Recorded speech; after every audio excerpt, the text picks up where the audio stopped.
Selamat datang di channel Hororologi. Di video kali ini akan dibawakan sebuah cerita yang berjudul Kutukan Sumpah Palsu. Untuk kalian yang belum subscribe ke channel ini, jangan lupa untuk klik tombol subscribe dan nyalakan lonceng notifikasi agar kalian tidak ketinggalan cerita-cerita menarik lainnya dari channel Hororologi. Tanpa perlu berlama-lama, kita langsung masuk ke ceritanya. Aku punya hutang untuk membagikan cerita tentang sumpah palsu yang dilakukan oleh salah satu warga desa di kampung kelahiranku. Begini awal mula ceritanya.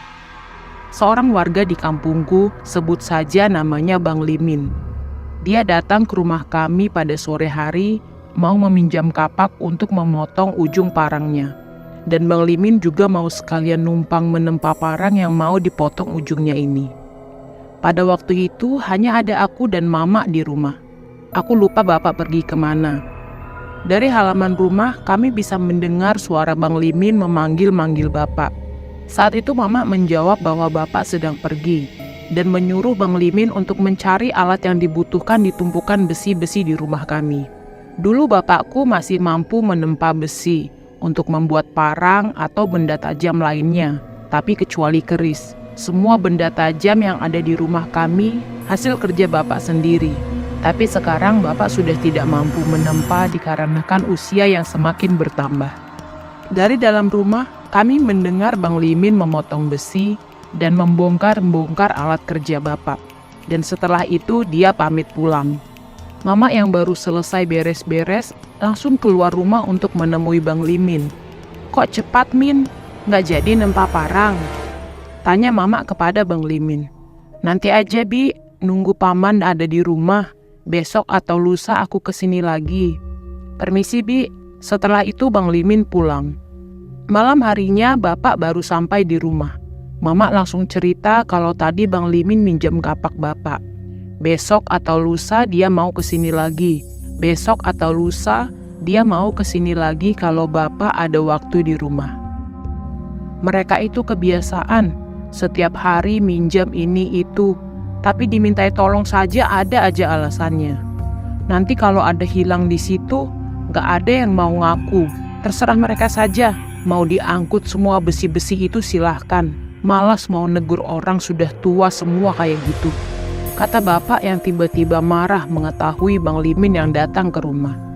2 hari kemudian, tepatnya sore hari, kami kedatangan sepupu bapak. Sebut saja namanya Paman Ganda. Paman Ganda datang dengan beberapa orang warga. Salah satunya mertua Bang Limin. "Ini dia, orang yang selama ini menyimpan racun. Kita bunuh saja," kata Paman Ganda menunjuk ke bapak. "Ada apa ini? Apa yang kau bicarakan tadi?" kata bapak yang tengah berdiri di ujung atas tangga rumah kami. "Turun kau dari situ, hadapi aku, biar kupatahkan batang leher kau," kata Paman Ganda kepada bapak. Paman Ganda lalu mengambil parang yang dipegang oleh seorang warga, kemudian mengarahkan parang itu ke bapak. Aku, Mama, dan adik-adikku langsung gemetar.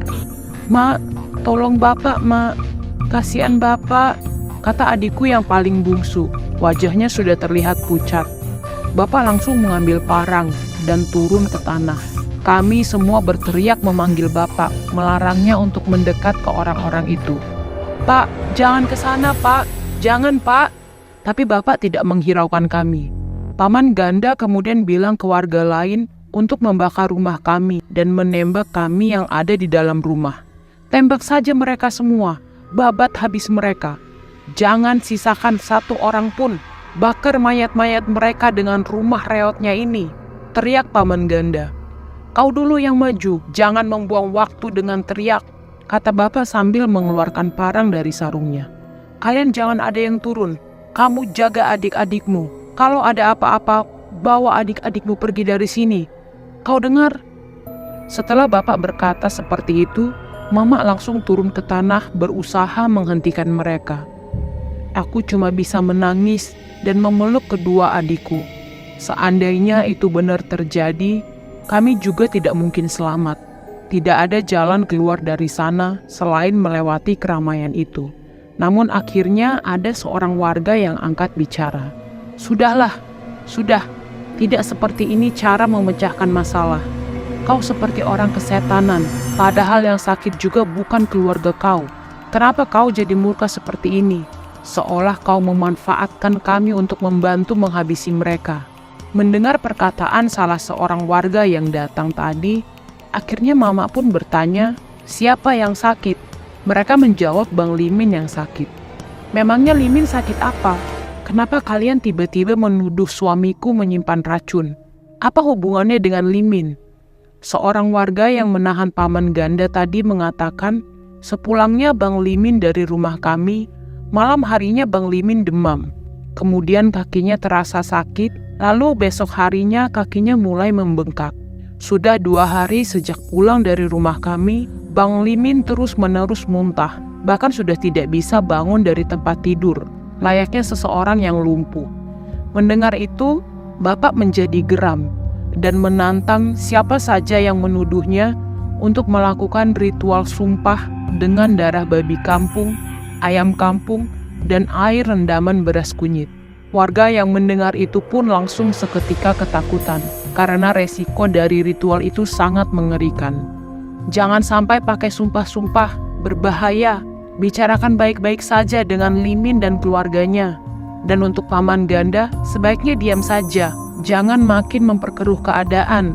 Paman kan juga tidak punya bukti-bukti," kata seorang di antara mereka. "Kau kira aku takut? Kapan saja mau dilakukan sumpah itu, aku siap. Aku tunggu kau di hari sumpah itu.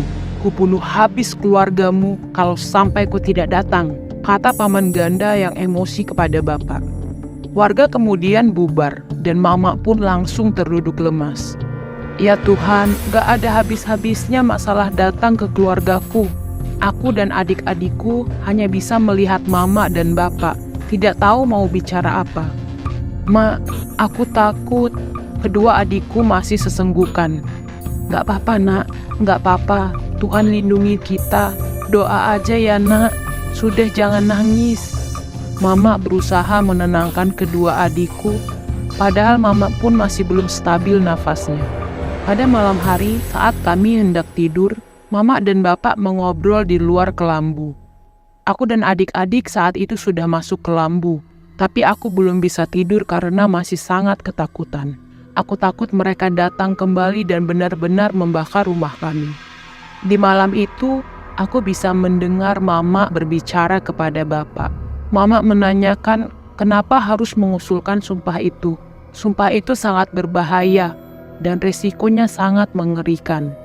Bapak saat itu hanya bisa bilang bahwa Bapak sudah capek harus mengulang kata ke semua orang sekampung kalau dirinya tidak tahu menau soal racun, pelet, santet, dan sebagainya. Selantang apapun suaraku mengatakan aku tidak melakukannya, tidak akan ada yang percaya.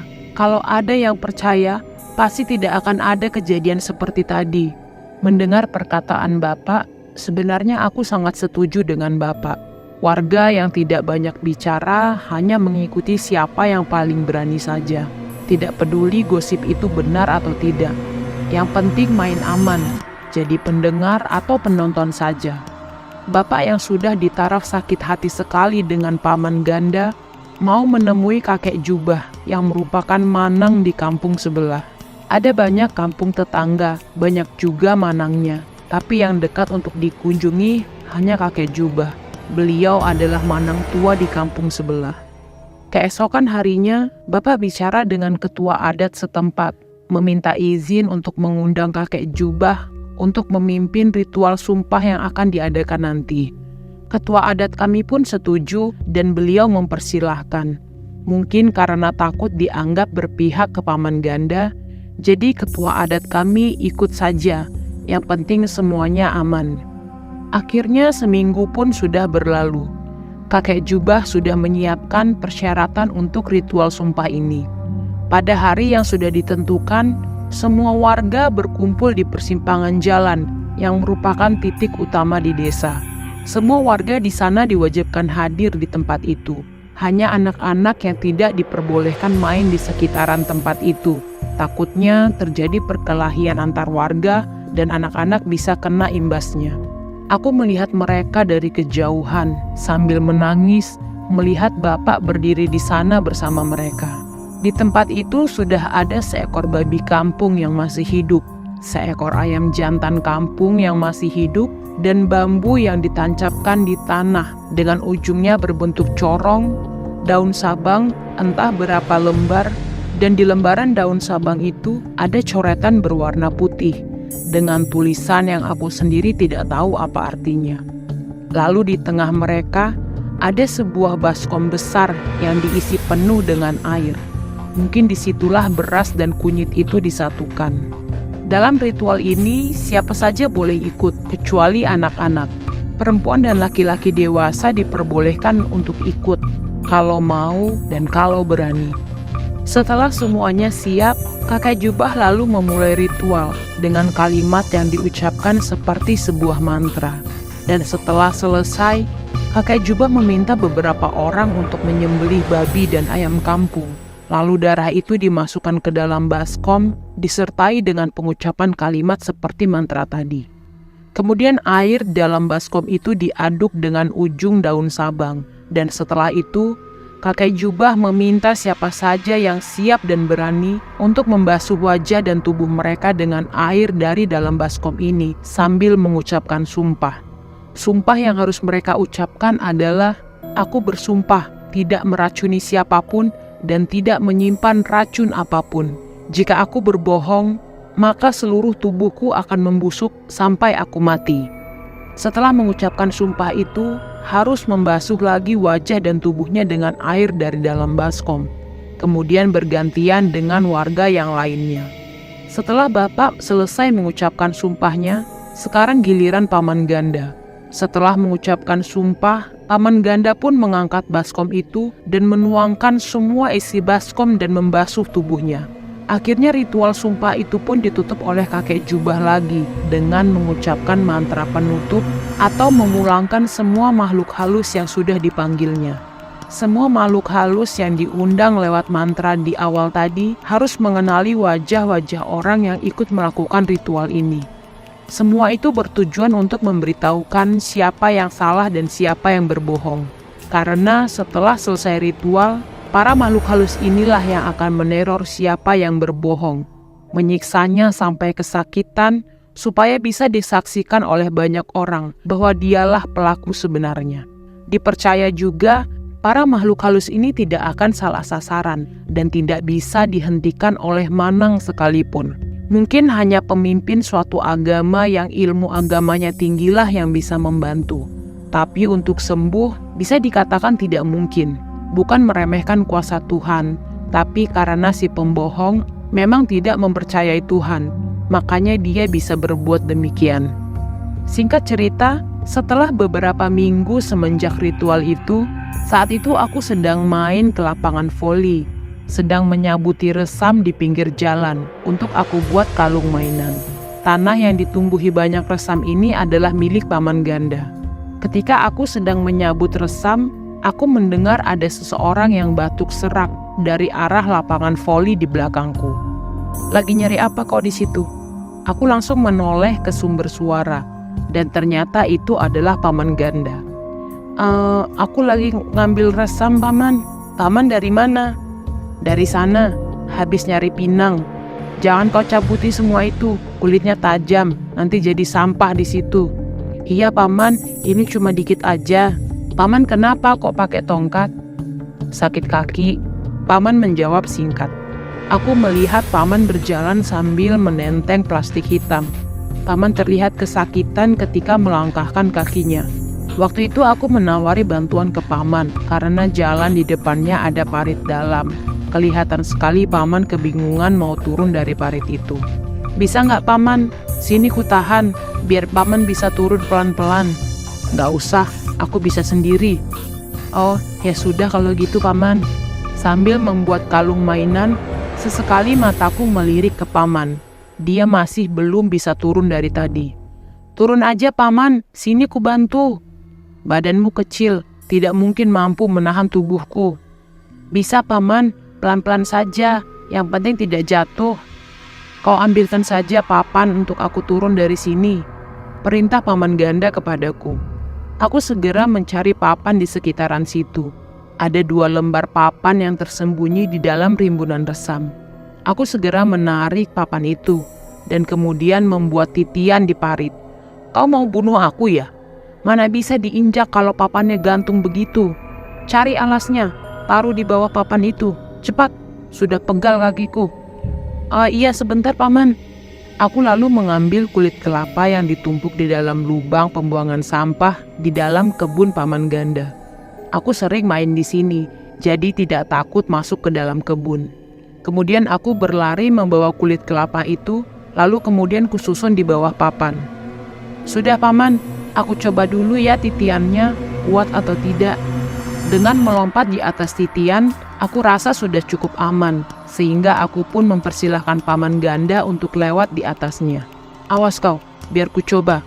Melangkah pelan-pelan turun dari titian. Untung saja saat itu aman, dan akhirnya paman pun berhasil turun. Kau simpan lagi papan itu, terus buang kulit kelapanya ke kebun sana. Suruh paman Ganda kepadaku. Baik paman. Sore harinya setelah selesai bermain, aku pun pulang ke rumah. Aku bercerita kepada mama dan bapak tentang kondisi paman Ganda. Mungkin cikungunya, soalnya sekarang lagi musim, kata bapak kepadaku. Beberapa bulan berlalu, belum ada tanda-tanda adanya sakit penyakit dari setiap warga yang bisa dianggap termakan sumpahnya. Palingan cuma demam sama cikungunya. Kami juga sempat kebagian kena cikungunya, tapi tidak lama sehat lagi. Tapi sekitar 7 bulan kemudian, bapak kedatangan tamu yang tidak asing. Dia adalah Bu Ganda, istri dari paman Ganda. Bu Ganda minta tolong ke bapak untuk melakukan ritual tenong. Ritual tenong adalah ritual singkat atau ritual pendek yang bertujuan untuk mencari tahu dari mana datangnya penyakit yang dialami oleh seseorang. Apakah dari makhluk halus ataukah kiriman dari orang yang menganut ilmu hitam. Saat itu bapakku menolak untuk membantu karena bapak yakin Ganda sepupunya sudah termakan sumpahnya sendiri. Tapi Bu Ganda tetap memaksa. Dia berlutut meminta maaf jika suaminya sudah menjahati bapak dari dulu. Tolonglah pak, kalau memang nantinya tidak ditemukan asal-muasal penyakitnya, saya tidak akan memaksa bapak lagi. Tapi kali ini, tolonglah suami saya. Saya minta maaf atas perlakuan suami saya, Pak. Saya mohon tolong bantu saya. Mendengar ucapan Bu Ganda, bapakku pun akhirnya tersentuh. Baiklah, ini atas dasar kemanusiaan saja. Tapi kalau tidak dapat jawaban apa-apa dari tenong ini, kalian usaha sendiri, kata bapak kepada Bu Ganda. Iya pak, tidak masalah. Terima kasih. Keesokan harinya bapak menyiapkan persyaratan untuk ritual tenong. Kemudian bapak pergi ke rumah paman Ganda. Aku saat itu ikut dengan bapak karena mau manjat pohon mangga di kebun orang tuaku yang tidak jauh dari rumah paman Ganda. Sesampainya di sana, dari depan rumah sudah tercium bau busuk yang menyengat, menusuk hidung dan menembus ke otak. Bau itu berasal dari dalam rumah paman Ganda. Bapak sudah 3 kali keluar masuk rumah karena mual. Setelah bapak selesai dengan ritualnya, bapak memanggilku dan mengajak pulang.